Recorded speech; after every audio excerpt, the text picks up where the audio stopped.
Shri Ashwanth coke, ഇവിടെ നേരത്തെ രാഹുൽ പറഞ്ഞ പോലെ താങ്കൾ ഒരുപാട് സിനിമകൾക്ക് റിവ്യൂ ചെയ്യുന്ന ഒരാളാണ്. വളരെ കൃത്യമായി മലയാള സിനിമ നിരീക്ഷിക്കുകയും താങ്കൾക്കെതിരെയൊക്കെ ഒരുപാട് ആരോപണങ്ങൾ വന്നതാണ്. ചില സിനിമകൾ തകർക്കാൻ ശ്രമിക്കുന്നു, കോടതി അടക്കം അക്കാര്യങ്ങളിൽ ചില പരാമർശങ്ങൾ നടത്തിയിട്ടുണ്ട്.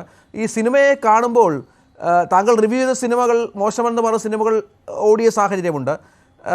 അത്തരത്തിൽ ഒരുപാട് മാറ്റങ്ങളുണ്ട്. പക്ഷേ റിവ്യൂ മാത്രമല്ലല്ലോ, ആ പ്രേക്ഷകർ ആത്യന്തികമായി തിയേറ്ററുകളിലെത്തി സിനിമ കണ്ട് അവരുടെ അഭിരുചിക്കനുസരിച്ചുള്ളതാണോ അത് എന്ന് കാണുന്നു. അവർ പിന്നീട് പുറത്തത് പ്രചരിപ്പിക്കുന്നു, മൗത്ത് ടു മൗത്ത് പബ്ലിസിറ്റി കിട്ടുന്നു. അങ്ങനെ ഹിറ്റാകുന്നതാണല്ലോ സിനിമകളുടെ ഒരു രീതി എന്ന് പറയുന്നത്. അപ്പോൾ റിവ്യൂ ചെയ്യുമ്പോൾ താങ്കൾ കാണുന്ന പ്രധാന ഘടകങ്ങൾ എന്താണ് എന്നുള്ളൊരു പ്രധാനമാണ്. മനഃപൂർവ്വം ആരെ മറ്റയക്കുന്ന ഒരു രീതിയൊന്നും അല്ലല്ലോ അല്ലേ? എന്താണ് താങ്കൾ റിവ്യൂവിലൂടെ ഉദ്ദേശിക്കുന്നത് എന്നുള്ളതാണ്. പ്രേക്ഷകർ സിനിമ കാണുന്നതിന് മുൻപ് അവർക്കൊരു അവബോധം ഉണ്ടാക്കി കൊടുക്കുക എന്നതിനപ്പുറം മറ്റെന്തെങ്കിലും ലക്ഷ്യങ്ങൾ റിവ്യൂവിലൂടെ താങ്കൾ കാണുന്നുണ്ടോ?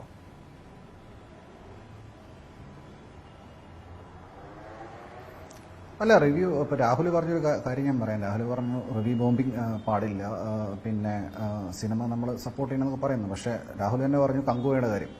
അപ്പോൾ തിയേറ്ററിൽ ബോംബിട്ട് കഴിഞ്ഞാൽ സ്വാഭാവികമായിട്ടും റിവ്യൂ ഇട്ട് കഴിയുമ്പോൾ അത് റിവ്യൂ ബോംബിംഗ് എന്ന് പറയും, അത്രേ ഉള്ളൂ.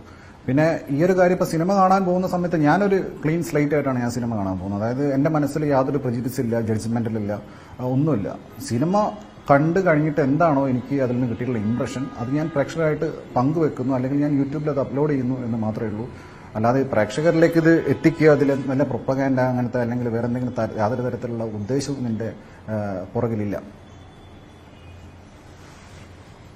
ഒപ്പം ഈ ഇത്തരം പക്ഷേ വലിയ വിമർശനങ്ങൾ അശ്വന്ത് നേരിടേണ്ടിയും വരുന്നുണ്ട്. ഈ പറഞ്ഞതുപോലെ വലിയൊരു ഇൻഡസ്ട്രിയാണ്, അതിനെ അത്തരത്തിൽ കാണുന്നത് ശരിയല്ല എന്ന രീതിയിൽ അത് നമ്മൾ ഒരുപാട് ചർച്ച ചെയ്യപ്പെട്ടുള്ളതാണ്. പക്ഷേ ഇപ്പോൾ ഇന്നെനിക്ക് സന്തോഷം തോന്നിയത് ഈ സിനിമയെക്കുറിച്ച് താങ്കൾ വളരെ ഗംഭീരമായ റിവ്യൂ ഇടുകയും അതിൻ്റെ ഓരോ മേഖലകളും കടന്ന് അതിനെക്കുറിച്ച് സംസാരിക്കുകയും ചെയ്തത് കണ്ടപ്പോഴാണ്.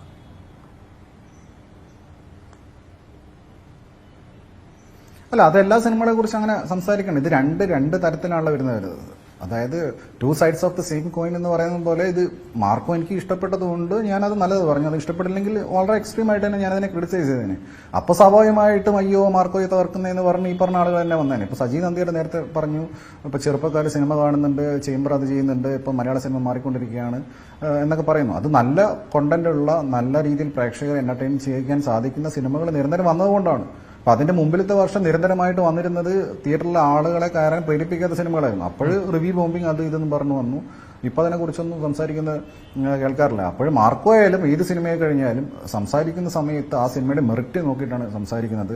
അല്ലാതെ ആ സിനിമയെ ഏതെങ്കിലും തരത്തിൽ വിജയിപ്പിക്കാനോ പരാജയപ്പെടുത്താനോ ഉള്ള യാതൊരു ഇന്റൻഷൻസും എന്റെ ഭാഗത്തു നിന്നല്ല, എനിക്കറിയുന്ന റിവ്യൂസിന്റെ ആരുടെ ഭാഗത്തുനിന്നും ഇല്ലാന്നാണ് ഞാൻ മനസ്സിലാക്കുന്നത്. ഞാൻ അശ്വന്തിൻ്റെ റിവ്യൂ രാവിലെയാണ് റിവ്യൂ കണ്ടത്. അതിൽ റിവ്യൂ എനിക്ക് തോന്നുന്നു മണിക്കൂറുകൾക്കകം തന്നെ 1.5 ലക്ഷം 2 ലക്ഷം ആളുകൾ റിവ്യൂ കണ്ടു കഴിഞ്ഞു അല്ലേ അശ്വന്ത്? അത് വലിയ തോതിൽ ഈ സിനിമകൾക്ക്, ഈ മാർക്കോ എന്ന് പറയുന്ന സിനിമയ്ക്ക് അടക്കം വലിയ തോതിൽ ഒരു പോസിറ്റീവ് സൈൻ ഉണ്ടാക്കിയിട്ടുണ്ട്. അത് അശ്വന്തിൻ്റെ റിവ്യൂ കണ്ടിട്ട് സിനിമ കാണാൻ പോകുന്ന ആളുകൾക്ക് ഒരു കൂട്ടർ കൂടി ഉണ്ടെന്നാണ് ഞാൻ മനസ്സിലാക്കുന്നത്. അത്രത്തോളം സ്വാധീനം ചെലുത്തുന്ന ഇത്തരം റിവ്യൂസൊക്കെ എന്നുള്ളത് പ്രധാനമാണ്. തിരിച്ചു വരാൻ വളരെ പെട്ടെന്ന് അതിഥികളിലേക്ക് ഇടവേളയ്ക്ക് ശേഷം.